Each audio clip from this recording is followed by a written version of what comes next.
Hello and welcome to another Demon 212 VC review. Today I'm going to be taking a look at Ninja Combat on the NEO.GEO, and if you've never played it before, it's basically another side-scrolling beat 'em up.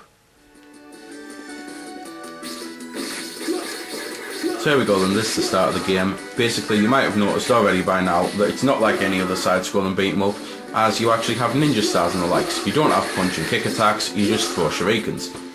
You can get upgrades for these. You can get things like cola bottles there, which basically refill one of your health. You can get power upgrades, which make your attacks more powerful. You can get weapons and the likes, and you can get speed upgrades. So all things that come in pretty damn useful. Although if you die, then you lose your power and speed upgrades. You can also do charge attacks like this, and each character has their own charge attack, even the second player, which is basically a clone of your first player.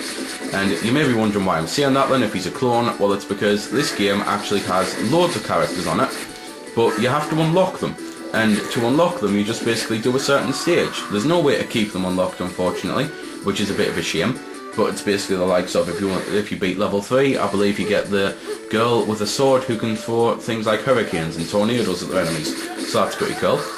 Everyone's got their own Y move here, which for this guy it's a dodge, but by pushing the Y button and then the attack button you actually do an attack.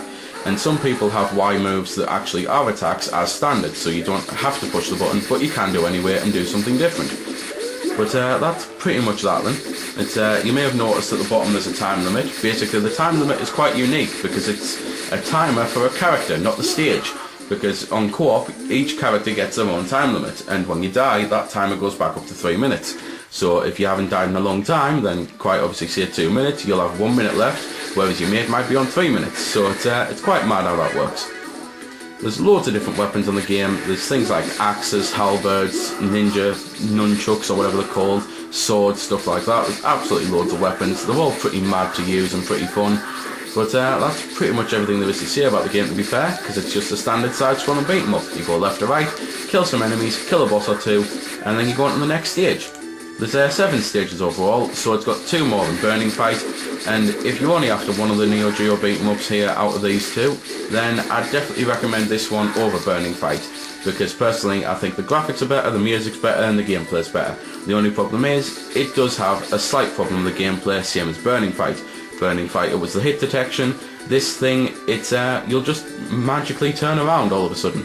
Sometimes it might be because there's an enemy right on your back, and to be fair, many people might want to hit that enemy then, but what if you're concentrating on the harder enemy and it's just one of the grunts who comes along with the boss?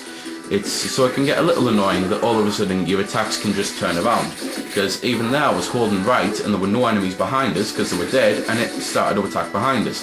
So it's a type of thing that can be pretty annoying, but at the same time the game's got like infinite continues, so you don't really have to worry about it. That's why it's the type of thing that while it's annoying, it's not game ending annoying, because as I say, infinite continues, so you don't have to worry if it kills you. The game's also got co-op, as I've mentioned already, but just in case you didn't hear, I'll mention it again. But so that's basically everything there is to say about the game, so I might as well shut up, let you listen to the music for a little bit while I fight this boss, and then sign off.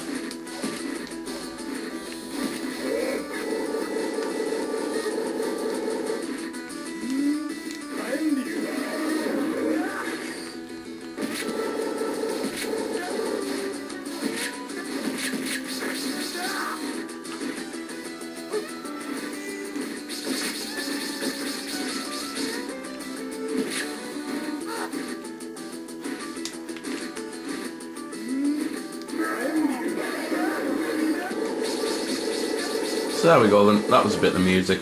Pretty much, to be fair, the only one thing I haven't mentioned is, when changing a character, you have to do it at the start of a stage, and basically, when you continue, you're that character. The only way to change a character mid-stage is if you let your timer count down, and then you change, like you just push start, because you turn back into the main character here.